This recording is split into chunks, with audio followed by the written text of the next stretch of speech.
Hey guys, GHAZZY TV here with another Path of Exile build guide league start suggestion. Well, maybe not league start, because this build will require you to get the unique chess piece Death's Oath.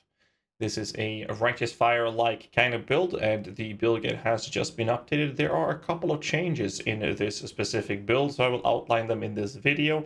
Gameplay footage and the entire build guide is obviously linked in the descriptions below, leading to this page, in which you can see the gameplay video, the generic build guide for this, and all the information you might need, and all the pages for POB, passive skill trees, gem links, ascendancies, gear, jewels, and flasks, everything you might need. So basically this build is played like a Righteous Fire-like type of approach, where you're just running around and killing everything by running into them. And it's supplementing the lack of single target damage by using a caustic arrow. Now the problem with the mana changes is happening to 3.15. We're in a situation where the mana cost is extreme. Not just the reservation increase, but also the cost of our abilities have been increased extensively.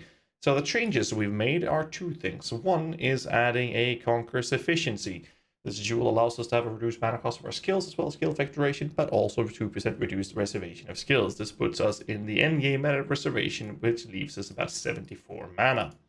However, the caustic arrow costs 67 mana. Luckily, we don't really cast any other abilities, and on bosses you're not supposed to spam the ability, you're just supposed to put the caustic arrow on top of the boss, and before that chaos pool goes away from under the boss, you would apply a new one.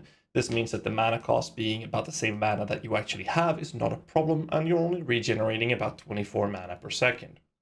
The other change we did in the caustic arrow was actually to remove the concentrated effect, which is lowering the area of effect of it, which has a 150% mana multiplier, and instead we added a 140% cost of reservation multiplier from the Empower gem. I would recommend only using this if you have a level 3, however, and if you can, for higher budget, you could go into a level 4. This allows us to squeeze out the caustic arrow damage to be around 600,000 Shaper DPS, together with the Death Czar doing almost 200k, putting you close to almost a million Shaper DPS on a lower end budget version. And that's basically all I have to say. I think this build will be absolutely solid to play. However, a league starting with it is maybe not the best way to approach it, because you're gonna need that Death's Oath chess piece. However, you can level with caustic arrow and play with that till you get access to the chess piece itself.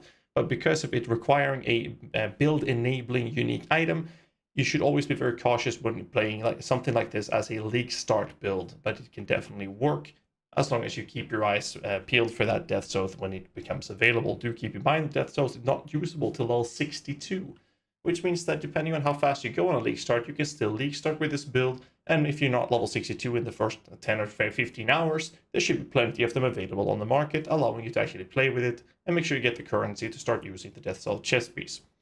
And that's basically all I have to say about this build. It's very straightforward, only a minor couple of changes for the sake of sustaining your mana cost and the reservation on the mana, so that you're able to cast the caustic arrow. Other than that, I think this build is going to be really fun to play, and it plays out the same way it's done in the past. That's it. All the links you need in the descriptions. Hit the like button, subscribe for more content. Until next time, stay safe, keep rocking.